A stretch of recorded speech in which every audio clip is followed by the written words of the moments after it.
I thought about making a video on this topic a couple weeks ago, and I didn't get around to it, but I think, I guess now is as good a time as any. Venezuela's been in the news a lot, and there's something that I've been really wondering. I'm wondering if the United States would invade Venezuela, if that's going to happen. And I have several reasons for thinking that that is a possibility. Trump is a different president than the previous four presidents that we've had, a different kind of president, but I still think it's very possible. There were Russians in the country, and from what I've heard, they're actually airlifting gold out of the country, out of Venezuela. There were about 100 Russian soldiers in the country, and the President Trump has very, very sternly said that Russia needs to get out of the country. For a couple of weeks, I've been wondering if the United States is going to end up invading. And the reason for it is Venezuela has abandoned the petrodollar system. And I'll explain a little bit what that is. I'll be very, very brief with what that is. China, Russia, and Iran, they have a lot of people don't know this. There is an indirect gold standard on the planet for oil that the Chinese set up in 2016. A lot of people don't know this. Chinese have been making moves. They've been expanding out in the South China Sea. They opened up an infrastructure bank back in 2015 that the U.S. is not involved in. And I believe a lot of other Western powers, the UK, Australia, they are involved, but the United States is not. We can't invade a country like China or Russia, but we can invade a country like Iraq or Libya.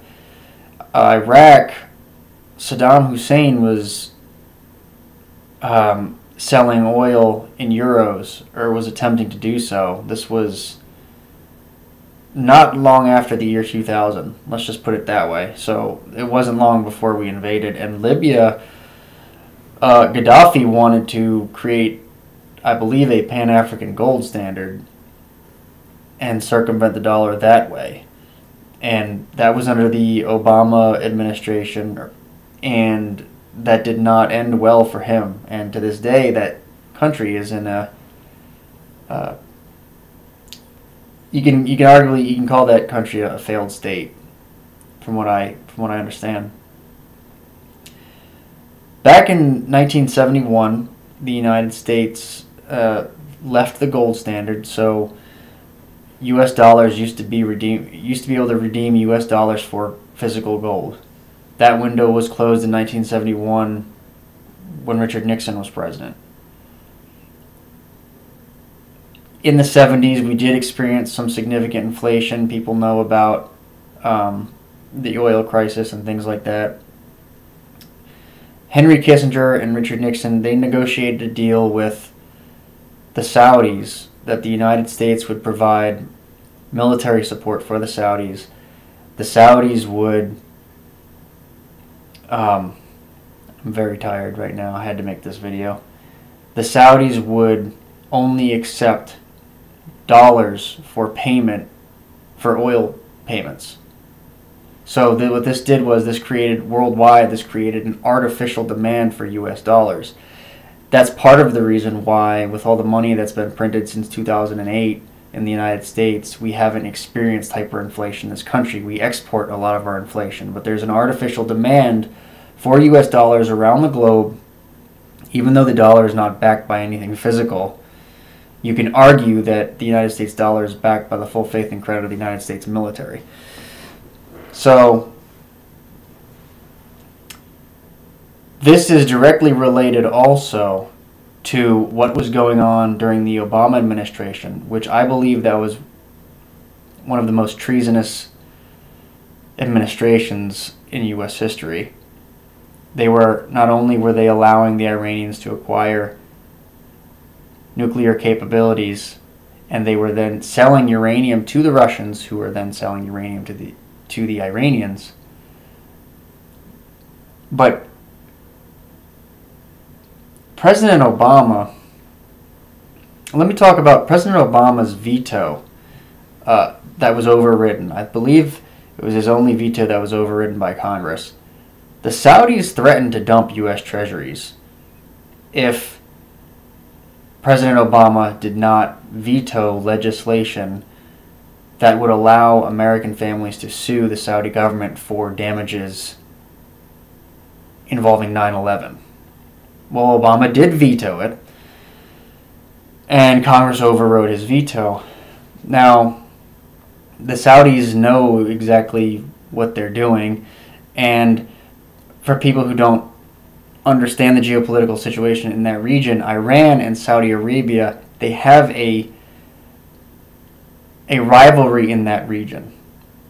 Both of them, Iran and Saudi Arabia, both seek hegemony in that region. And Saudis have been dominant because of U.S. military support. Until recently, the United States started throwing a bone to the Iranians. Once President Trump came into office, became president, things started to change. And I do want to note, the same day that Trump pretty much announced a trade war with China, this was not long after he became president, was the same deal. Was the same day he signed an arms deal with the Saudi government. And I believe it was his first trip, if not one of his first trips, his first foreign policy trips was to Saudi Arabia. I'm telling you, that is huge. It's obvious, and it's huge. Trump knows exactly what he's doing, and there is a chess match going on all around the world right now, and there are countries that are circumventing the dollar. So we are having issues over here. We could potentially have issues over here in the United States. Previous administrations have done what has had to be done to preserve the reserve currency status of the U.S. dollar. Venezuela has recently abandoned the petrodollar, and unlike China and Russia, Venezuela is not only in our backyard, but they do not have nuclear weapons or any sophisticated military. So it would not surprise me to see us invade that country. I don't know if it's going to happen or not. I'm kind of playing around with some thoughts here. I haven't kept up too much with these events lately. I'm very proud of the president for standing up against socialism and being very, very outspoken against socialism. But I'm wondering if there's something bigger going on here. I'm wondering if I know it's an option on the table as far as the president's concerned, but I'm really wondering if that's something that's about to happen if we're going to invade Venezuela. Just a thought, just something I wouldn't be surprised. I wouldn't be surprised to see it happen. Hopefully I mentioned all the little details, all the little things I wanted to mention.